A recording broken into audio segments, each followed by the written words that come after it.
చక్కని ఉపన్యాసవేత్త, ఉదాటి వారు, మరొక బూర్ల వారు, ఇతర కళాశాల వైస్ ప్రిన్సిపాల్, ఐపీఎస్సీ కోఆర్డినేటర్, పరీక్షల నియంత్రణ అధికారి, ఎదురుగా ఉన్నటువంటి ఆత్మీయ మిత్రులు, విద్యార్థి మిత్రులారా అందరికీ నమస్కారం. తెలంగాణ సాహిత్యానికి సంబంధించినటువంటి ఇన్ని పార్శ్వాల లోపల చూడొచ్చు అనటానికి ఎన్ని కనపడుతున్నాయో, ఇంకా ఉన్నవి చాలా ఉన్నాయి అనటానికి కూడా అన్ని కనపడతాయి. ఒక విభాగం బయటకు వస్తే ఇంకా ఇవి కూడా లేవు అనటానికి కనపడుతూ ఉంటాయి.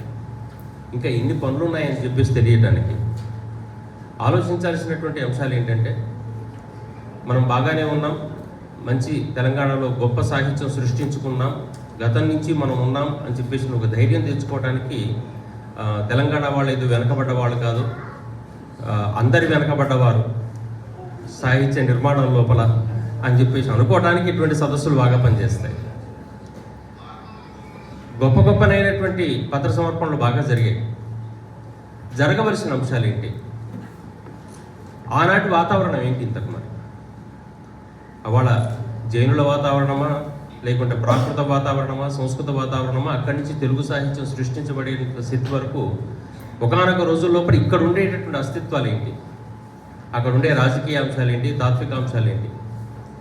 మరి పెద్ద పెద్ద వాళ్ళ కవులు విషయాలు పక్కన పెట్టేస్తే సాధారణ వ్యక్తుల యొక్క సాహిత్యం ఏంటి, ఆ జానపదమా, కీర్తనలు, తత్వాలు. అసలు ఒకసారి ఇప్పుడు ఏదో పుస్తకాలు వేద్దామని చెప్పేసి ఆధ్యాత్మిక సాహిత్యం ఎట్లా ఉంటుందని చెప్పేసి ప్రయత్నం చేశాను తెలంగాణకు సంబంధించి. సరే, భక్తి వ్యవహారము, శాసనాలు, ఆయా దేవాలయాలకు సంబంధించిన బాగానే ఉన్నాయి. కానీ మారుమూల ఒక్కొక్క కులానికి ఉండేటటువంటి పురాణం, వాళ్ళ గురువులు, వాళ్ళు చెప్పినటువంటి నీతులు, వాళ్ళు చెప్పినటువంటి శాస్త్రాలు అన్నీ కూడా నాకు తెలుసుకోవడం మొదలుపెట్టిన తర్వాత అమ్మో ఇప్పట నా వల్ల కాదని చెప్పేసి పక్క పెట్టాను. తెలంగాణ అంత బలమైనటువంటి గురువు వ్యవస్థలో ఉంది. ఇక్కడ ఆ వ్యవస్థను అధ్యయనం చేయాలి, కొత్తగా అధ్యయనం చేయాల్సిన అవసరం ఉంది. ఎందుకంటే పెద్దవాళ్లకు ఒక గుడి ఆధారం అయ్యేటట్టయితే గురువు ఆధారంగా ఉండేటటువంటి కులాలు వందలు ఉన్నాయి మన దగ్గర.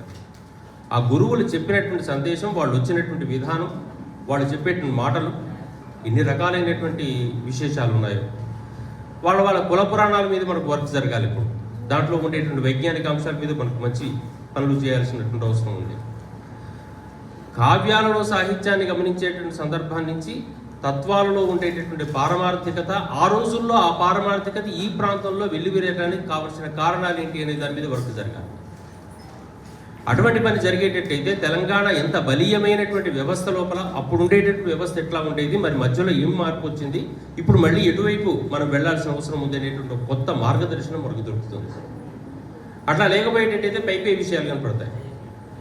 సింహాసనం తాత్రింశకులోనే పైపై మాటలు కాకుండా చక్కనైనటువంటి పద్యాలు ఉంటాయి. ఏంటి, అక్రమమాచరించి విను మర్కతనూజుడు తొల్లియున్న ఆ శుక్రుని రాసి తావిడసున్ శకటాకృతినున్న రోహిణి చక్రముదూరి మంగళుని సత్వము చేరగడంగిన అవర్షణమైజను కొన్ని వర్షములను ఉంటుంది. ఆ వరుస మొత్తంలో, ఆ కథ మొత్తంలో జ్యోతిశాస్త్రమే ఉంటుంది. మరి ఈ కవులకి ఇంత పాండిత్యం ఎక్కడి నుంచి వచ్చింది? అది అద్భుతమైనటువంటి విషయం. బృహత్పరాశర హోర, బృహత్ జాతకంలో ఉన్నటువంటి అంశం ఇది. 5 నక్షత్రాలకు సంబంధించిన మధ్యలో నుంచి శుక్రుడు వెనక్కి కనుక వచ్చేటట్టయితే, అది రోహిణి చక్రంలో నుంచి కనుక వచ్చేటట్టయితే వర్షం అంతా విపరీతంగా ఇక్కడ అవర్షణం అవుతుంది అని చెప్పేసి క్షామం ఏర్పడుతుంది. దాన్ని పద్యంలో ఎట్లా బంధించాడు ఆయన? మరి ఆయనకు అంత శాస్త్రం వచ్చు. ఆయన లాంటి వాడికి ఒక్కొక్క కథ ఒక్కొక్క శాస్త్రానికి సంబంధించినటువంటి అంశం. షట్చక్రవర్తి చరిత్ర, వేట వర్ణనలు బయటికి చూస్తే మనకి కనపడతాయి. మరి వీళ్ళందరూ కవులందరూ వేటలకు చూసి వచ్చి ఉంటారా? బోధన చెప్పినటువంటి గజేంద్ర మోక్షంలో మనకు ఒక పరి జగంబుల వెళ్ళినీటి ఒక పరి లోపరికి కొనుచు ఉభయము తానై అన్నప్పుడు ఇక్కడ ఎవరైనా ఫిజిక్స్ విద్యార్థి ఉండేటట్టయితే బిగ్ బ్యాంగ్ థియరీ కనపడుతుంది. లోకంబులు లోకేశులు లోకస్తులు తెగిన తుది అలోకంబగు అన్నప్పుడు, పెంచీగడికి అన్నప్పుడు అక్కడ ఉండేటటువంటి స్థితి కనపడుతుంది. మరి ఆ వైపు వైజ్ఞానిక అంశాల వైపు ఎందుకు వెళ్ళకూడదు? బ్లాక్ హోల్ గురించి. అందుకని వెళ్ళేటటువంటి విధానం సాహిత్యం నుంచి విజ్ఞానం వైపు, సాహిత్యం నుంచి తత్వం వైపు. ఎందుకంటే ఏదైనా ఎంచుకునేటప్పుడు ఆనందం అనేటటువంటి మొట్టమొదటిది అయితే, ఆనందం నుంచి ఇంకా కొంచెం ఆనందం అంటే బయటికి కనిపించేటటువంటి సంతోషం, ఆహా ఎంత బాగుంది అనుకోవడం నుంచి ప్రారంభం చేయాలి. అక్కడి నుంచి మొదలైన తర్వాత సాహిత్యం అంతా ఎక్కడ తీసుకెళ్తుంది మననంటే దీని నుంచి ఇంకా స్టెప్స్ పైకి తీసుకెళ్ళిపోతుంటుంది.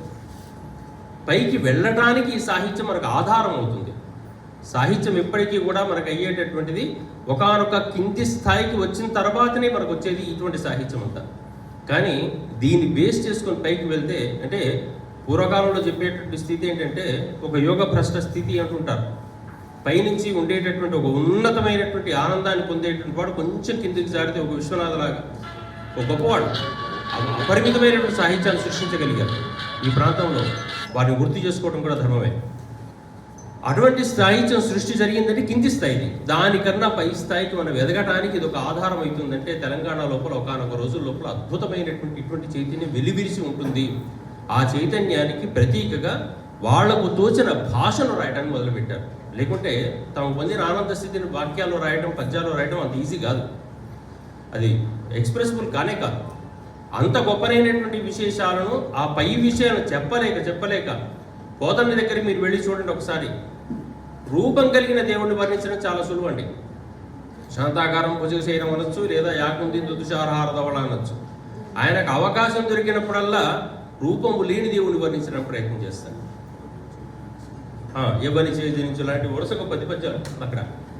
రూపం లేనివాడు, ఆ రూపం లేనివాడిని వర్ణించడానికి విపరీతంగా ప్రయత్నం చేస్తాడు. ఎక్కడ అవకాశం దొరికితే అక్కడ. ఎందుకు ఇది ఈ విధంగా జరుగుతుందంటే కవికి ఉండేటటువంటి ఒకానొక తాదాత్మ్య స్థితి నుంచి మళ్ళీ కొంచెం కిందికి వచ్చి మళ్ళీ తన అక్షర రూపానికి మార్చేసరికి ఏదో పరా పశ్చంతి మధ్యమ వైఖరి అనేటటువంటి రూపంలోకి వచ్చేసరికి అక్షర రూపం వస్తుంది. అంటే ఒక కావ్య లోకాన్ని మనం దర్శించాలి, ఒక ప్రాంతానికి సంబంధించినటువంటి చరిత్రను దాని వెనుక ఉండే తత్వాన్ని దర్శించాలంటే పైపై మెరుగులు కాదు, దాని వెనుక గొప్పనైన తత్వం ఉందని గుర్తించడానికి ఇటువంటి సమావేశాలు మనకు అద్భుతంగా వినియోగపడతాయి. కాబట్టి మనమంతా కూడా కేవలం ఇప్పుడు జరిగేటటువంటిది ఈ విధంగా ఉంది, ఆ విధంగా ఉంది, ఈ పుస్తకంలో ఇట్లా ఉంది, ఆ పుస్తకంలో ఇట్లా ఉంది అనేటటువంటిది బేసిక్ అవుట్లుక్.